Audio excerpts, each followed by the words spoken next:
Selain menggunakan obat yang dijual di apotek, kita bisa mengurangi gejala batuk dengan obat batuk alami seperti berikut.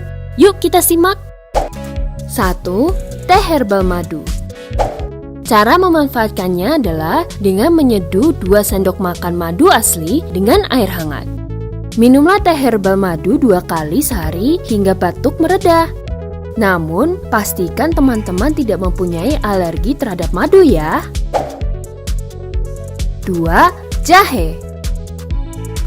Caranya mememarkan dan menyeduh jahe dengan air panas. Minumlah secara rutin agar batuk cepat sembuh.